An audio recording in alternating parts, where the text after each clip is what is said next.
It is often said that wars are won by generals, armies, or brilliant strategies, but in North Africa during the Second World War, the desert itself was the most powerful commander.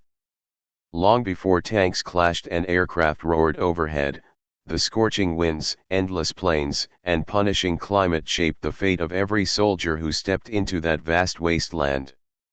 To understand how the North African campaign unfolded, one must first understand the desert not as a backdrop but as a living force that dictated survival, movement, and ultimately victory. The North African desert, stretching from Libya into Egypt and further west into Tunisia and Algeria, was a terrain unlike any other contested in the war. Soldiers arriving from Europe were stunned by its immensity. Where European battlefields offered forests, hills, villages, and natural cover, North Africa offered only openness. It was a land where you could see for miles in every direction, and where the smallest puff of dust rising on the horizon could betray a unit's movement long before it was close enough to strike. For commanders, this visibility was both a blessing and a curse. Reconnaissance became incredibly effective, yet secrecy became nearly impossible. A single mistake, a single miscalculated turn, could expose an entire brigade to enemy fire. The terrain was far from uniform. Much of the fighting took place on the coastal strip, where narrow roads threaded between the Mediterranean Sea and the desert interior. Here, armies squeezed through bottlenecks that magnified the importance of every town and ridge. Tobruk, Benghazi, El Alamein, these were not just names on a map but natural choke points where geography forced the two sides to collide. Inland, massive gravel plains extended indefinitely, allowing tanks to move quickly but kicking up dust clouds that could be seen from 20 kilometers away. Farther south, deep sand dunes and soft sands created deadly traps for vehicles. Entire armored columns could be immobilized simply because their engines overheated or their tracks dug too deep into the ground. Then there was the climate. To the untrained eye, the North African desert appears static, silent, even lifeless. But for the soldiers of the British 8th Army or Germany's Afrika Korps, the desert was constantly shifting and attacking. In summer, temperatures soared past 45 degrees Celsius, baking metal until rifles and tank hulls were too hot to touch. Water rations were agonizingly small, barely enough to drink, let alone maintain hygiene. Soldiers learned not to trust their senses, because mirages shimmered on the horizon, distorting distances and tricking them into seeing lakes where only sand existed. At night, the desert changed again, the heat collapsed instantly, and bone-chilling cold swept across the dunes. Blankets became as important as ammunition. Sandstorms known as khamsin were among the desert's most fearsome weapons. These storms could blow for hours, sometimes days, turning daylight into a suffocating wall of dust. Visibility fell to almost nothing. Engines choked, rifles jammed, radios failed, and entire units lost contact with one another. Many operations in the North African campaign were shaped not by enemy decisions but by the sudden onset of a sandstorm that forced armies to halt, regroup, or change plans entirely. In the desert, nature enjoyed the power to postpone human warfare. But if climate and terrain were harsh, logistics were brutal. Desert warfare was fundamentally a battle of supplies: water, food, fuel, ammunition, spare parts, and medical equipment. Every drop of liquid, every bullet fired, every mile traveled required a supply line stretching across hundreds of kilometers. Rommel, famed for his daring tactics, was often betrayed by something as simple as a lack of petrol. His Afrika Korps depended almost entirely on supplies shipped from Italy across the Mediterranean. British submarines and aircraft sank many of these convoys, and even those that survived had to unload at ports with limited storage and then journey across the desert. Often, German tank units would advance boldly only to halt abruptly because fuel had not arrived. Rommel's brilliance could not compensate for empty fuel tanks. The British, meanwhile, operated with a logistical advantage. With the Suez Canal and Egyptian infrastructure on their side, they could bring supplies from India, Australia, South Africa, and Britain itself. Their supply lines, though long, were safer and more consistent than those of the Axis. As the campaign dragged on, it was logistics not heroism that tipped the balance in favor of the Allies. The one who controlled supply controlled the desert, and the one who controlled the desert controlled the war. Still, it wasn't just resources that shaped the conflict, the geography of North Africa carried enormous strategic weight. To Britain, Egypt, and the Suez Canal were lifelines. Losing them would have severed the empire's trade routes to Asia, weakened the Allied presence in the Mediterranean, and opened the door for Axis forces to push into the Middle East. For Germany and Italy, capturing the Suez Canal would have dealt a crushing blow to British influence and potentially linked Axis operations with pro-German movements in Iraq and Iran. Control of North Africa also offered a gateway into southern Europe. Once the Allies cleared the region, they used it as a launching pad for the invasions of Sicily and Italy, beginning the long push back into Hitler's Europe. Moreover, the desert did not exist in isolation. Local populations, Libyans, Egyptians, Moroccans, Tunisians, lived through the fighting. Many civilians were displaced, their homes turned into battlegrounds. Some provided intelligence to the British, others worked as guides, laborers, or informants. The harsh climate had already made life difficult before the war, and the arrival of two massive armies strained scarce resources even further. The desert was unforgiving not only to soldiers but also to the people who called it home.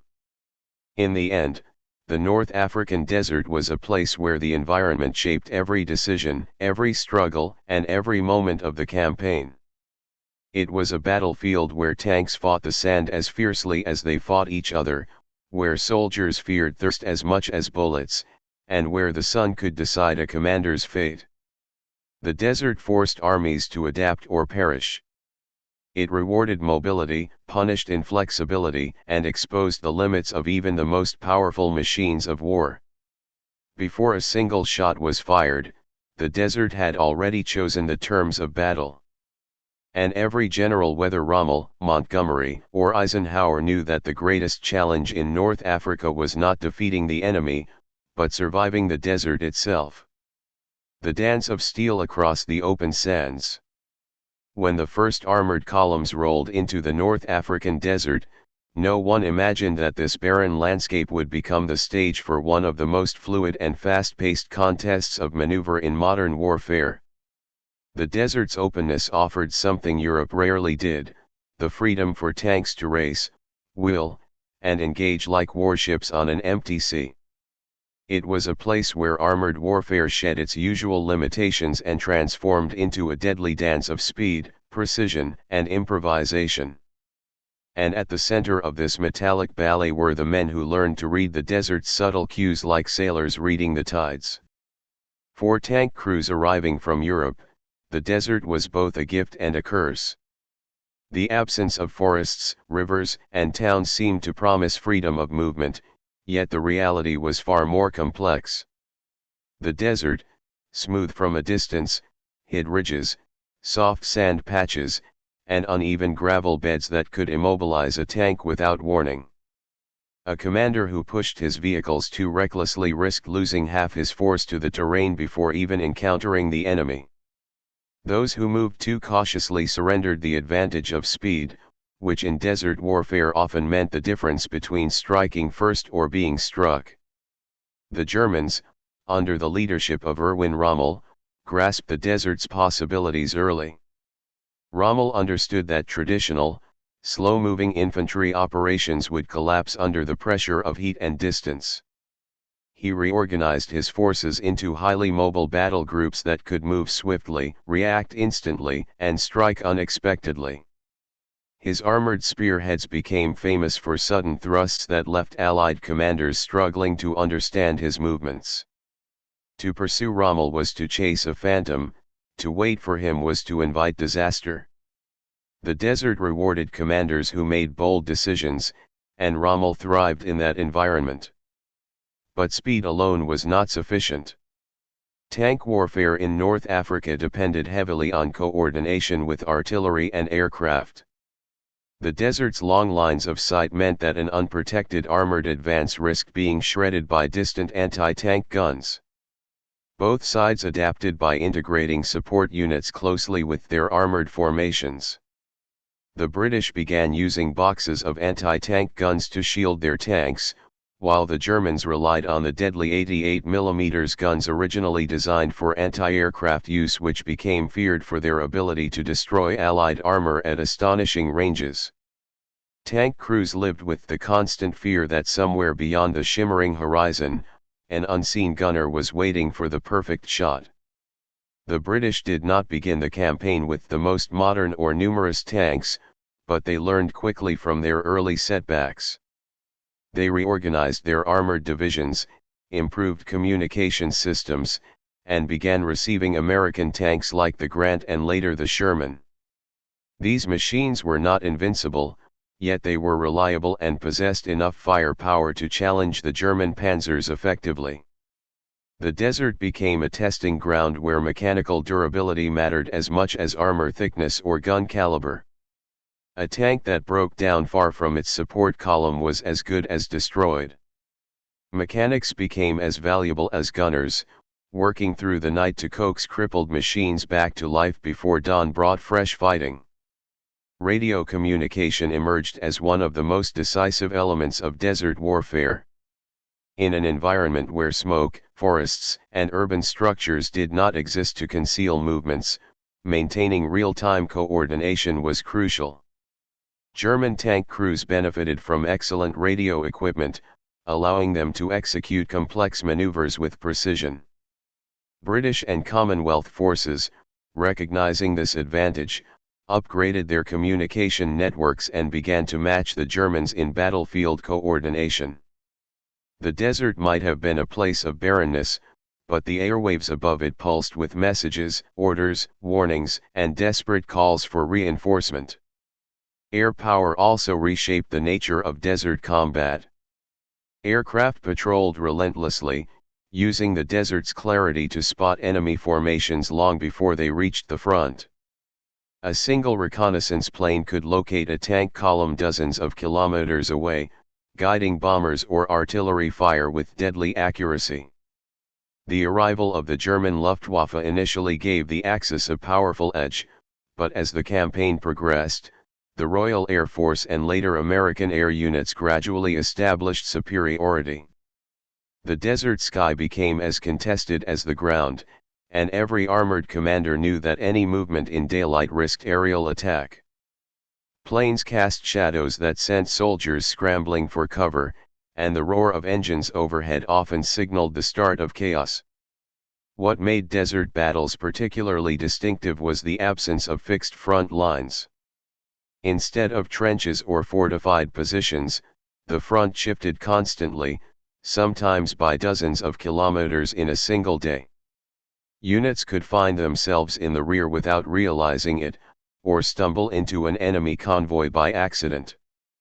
Patrols roamed the desert, hunting supply trucks and reconnaissance vehicles. Commanders relied on navigation scouts to interpret the landscape, though even they sometimes lost their bearings in the monotony of sand and sky. A single misread compass bearing could redirect an entire brigade into danger or save it by chance. In such an environment, deception became a powerful tool. Both sides used dummy tanks, fake camps, and misleading radio signals to mask their real intentions. The British became particularly skilled in these tactics, constructing elaborate decoys that misled German reconnaissance planes. They built imitation pipelines, false airfields, and even fake armored divisions positioned to draw enemy attention away from their true attack points. The desert's vast openness made deception challenging, yet when executed cleverly, it created invaluable opportunities. One of the most famous examples came before the Battle of El Alamein, when Allied deception efforts convinced Rommel that the main attack would come from the south, when in fact Montgomery planned to strike elsewhere. Despite the grand maneuvers and sweeping advances, desert warfare was intensely human. Tank crews endured suffocating heat inside their metal shells, emerging drenched in sweat after hours of vibrating movement and deafening noise. Drivers squinted through dust clouds, barely able to see the tank ahead. Commanders scanned the distance endlessly, searching for the faint traces that indicated enemy armor. Every crew member depended on the others completely, a single mistake could doom the entire vehicle. In the desert, the bond between soldiers deepened, forged by the shared experience of battling nature and enemy alike. As the months passed and the campaign intensified, both sides realized that success in the desert required not only courage but adaptability. The sands taught harsh lessons, and commanders who failed to adjust were quickly outmaneuvered. Each side refined its tactics, experimented with new formations, and searched for weaknesses in the other's methods. The North African campaign became a laboratory of innovation, where the future of armored warfare was quietly being written under the relentless desert sun. Shadows behind the front, the hidden war of supplies, intelligence, and survival. Long before the thunder of tanks and the crack of gunfire echoed across the North African desert, another struggle was unfolding in the shadows, a quieter, relentless contest that decided the rhythm and reach of the armies fighting at the front.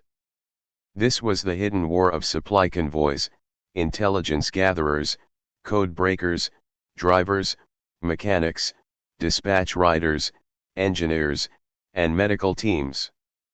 While soldiers at the front battled with courage and steel, this unseen army wrestled with time, distance, hunger, sickness, and the unforgiving desert. In North Africa, victory belonged to the side that could keep its men fighting, fed, fueled, and informed, even when circumstances conspired against them. Whenever an offensive began, the first challenge was simply getting men and machines to the starting point.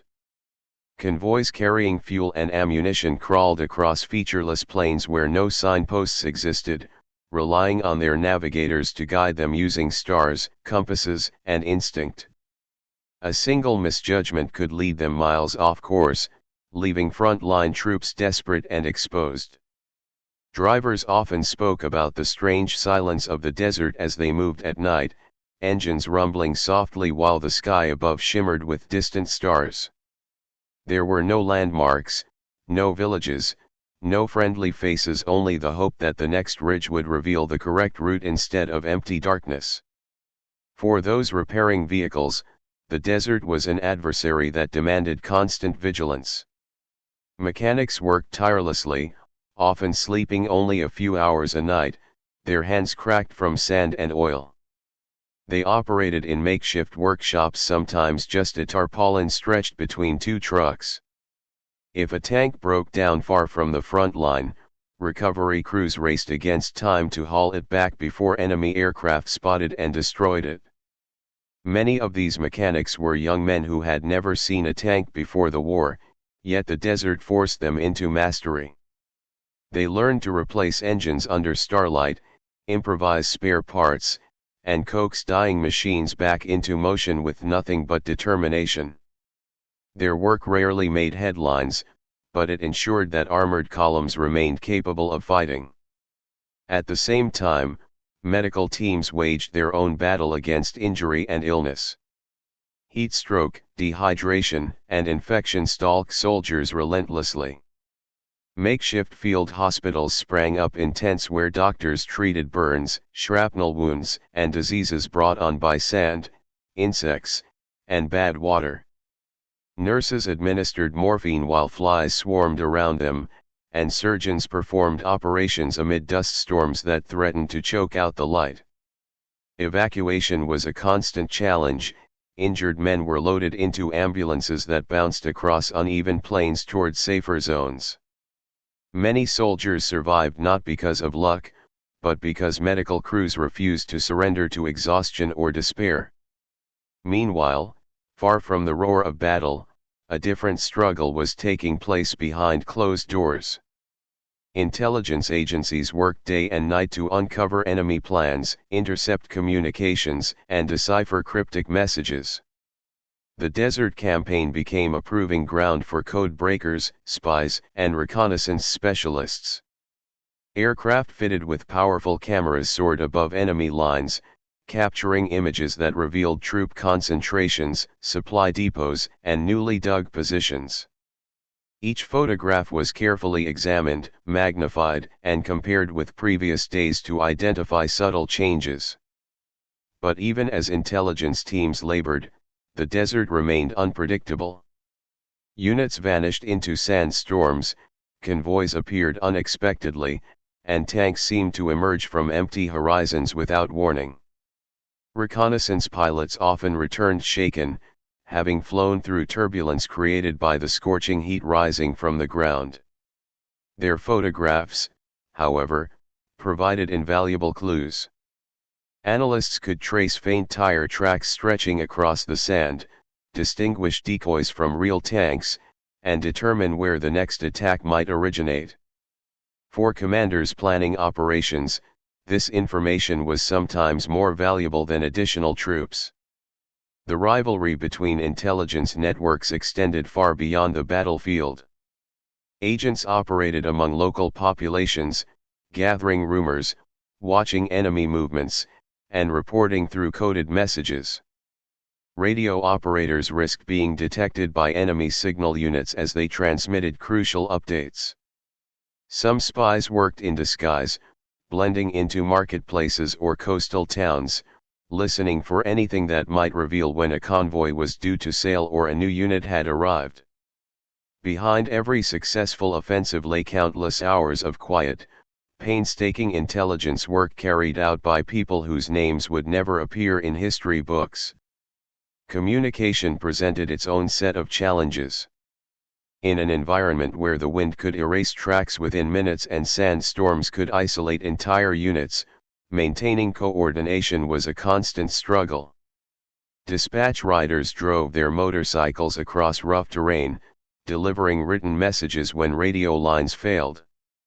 Many worked alone, navigating through stretches where one wrong turn could lead them directly into enemy patrols. They relied on memory, instinct, and sheer nerve to keep the flow of information alive.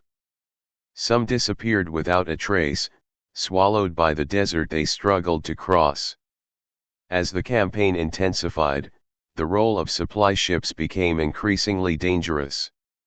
The Mediterranean Sea, narrow and closely monitored, turned into a deadly chessboard of submarines, aircraft, and escort vessels.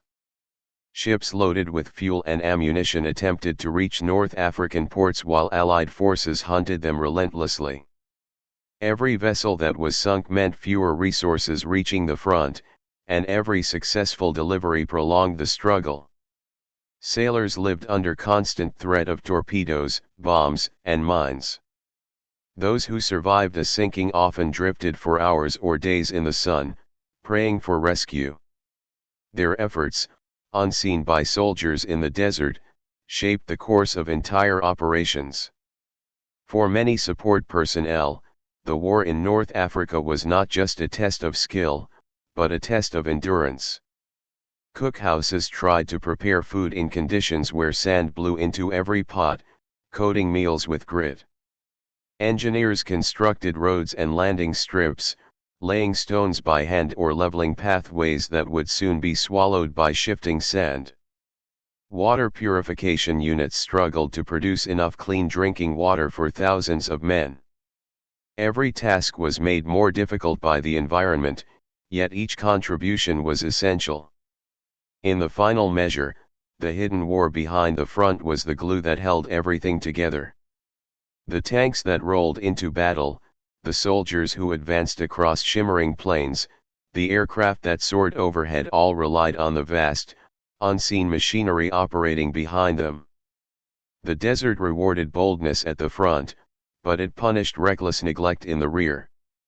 Armies that ignored the invisible war of supplies and intelligence found themselves weakened long before encountering the enemy. Those that excelled in these silent arenas gained an advantage that often proved decisive. Behind every triumph and every setback, behind every advance and retreat, lay the tireless efforts of thousands who fought without firing a shot. Their labor, often overlooked, ensured that the war in North Africa continued not as a series of isolated clashes, but as a coordinated struggle sustained by human resilience and ingenuity. In the end, the desert tested everyone, not only the warriors on the front lines but also the countless hands that kept the wheels of war turning under the harsh and watchful sun. Triumphs, turning points, and the legacy of the Desert Campaign. The desert had tested everyone it touched, from the greenest recruits to the most seasoned generals, but it was in the final months of the North African campaign that its role as an unforgiving arbiter became unmistakable. By late 1942, both the Axis and Allied forces had endured months of harsh conditions, supply crises, and fierce battles, yet neither could claim a decisive advantage until a combination of preparation, adaptation, and sheer persistence shifted the balance. The final victories were not simply the result of firepower, they were the product of lessons hard learned in sand, sun, and scarcity. After months of advancing and retreating, the two sides converged at El Alamein, a narrow corridor near the Egyptian coast where geography concentrated the struggle into a decisive choke point. For the Allies, it was not merely about defeating Rommel's Afrika Corps, it was about securing the Suez Canal and the lifeline to the Middle East. The terrain there, though flat in appearance, concealed subtle ridges and depressions that became crucial positions for artillery, machine guns, and tanks.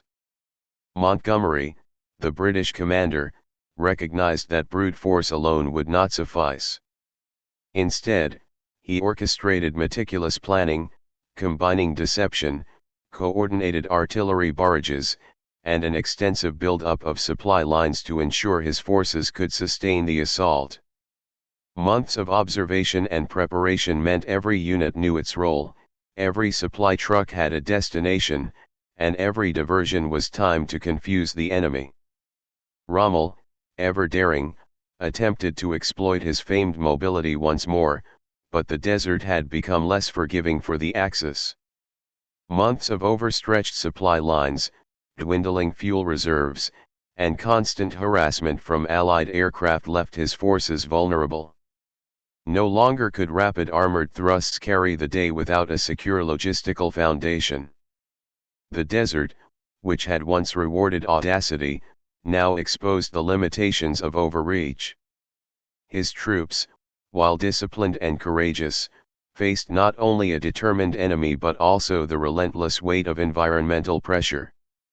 Heat, sand, and fatigue had eroded their effectiveness, making every decision critical and every misstep potentially catastrophic.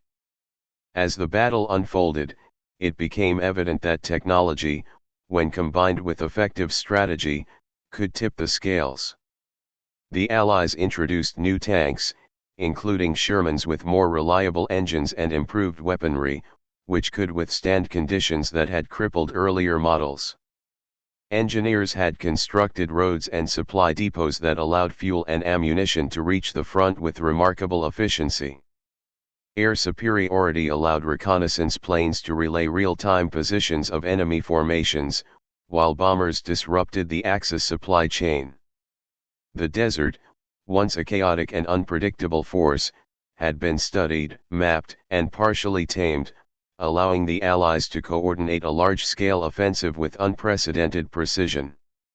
The Second Battle of El Alamein, fought in late 1942, became the turning point. For the first time, Rommel's forces were forced into a sustained defensive posture, constrained by terrain and lack of resources.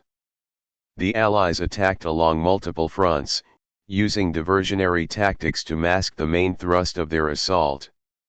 Tanks advanced under the cover of smoke and artillery, infantry followed in carefully timed waves, and the desert itself seemed to cooperate, with cooler nights allowing troops to operate more efficiently than in the searing daytime heat. After days of intense fighting, the Axis lines began to crumble.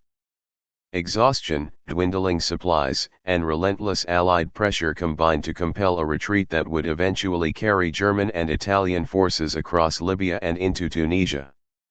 This campaign demonstrated that desert warfare was as much about planning, endurance, and adaptation as it was about valor. Commanders who had mastered logistics, reconnaissance, and combined arms tactics succeeded where sheer aggression alone failed. Soldiers learned to anticipate the environment, to ration resources wisely, and to work in coordination with diverse units. The desert had acted as a crucible, distilling the essential qualities of modern warfare: speed, flexibility, intelligence, and sustainability. The retreat of Axis forces marked the beginning of a larger shift in the Mediterranean theater. The Allies were now positioned to invade Sicily and later mainland Italy, opening a new front against Axis Europe. The Suez Canal remained secure, and control over North African ports enabled the continuous flow of supplies and reinforcements. Moreover, the campaign left a profound psychological impact. Rommel's reputation, while formidable, was tarnished by the strategic necessity of retreat, proving that even brilliant commanders could be constrained by environment and logistics.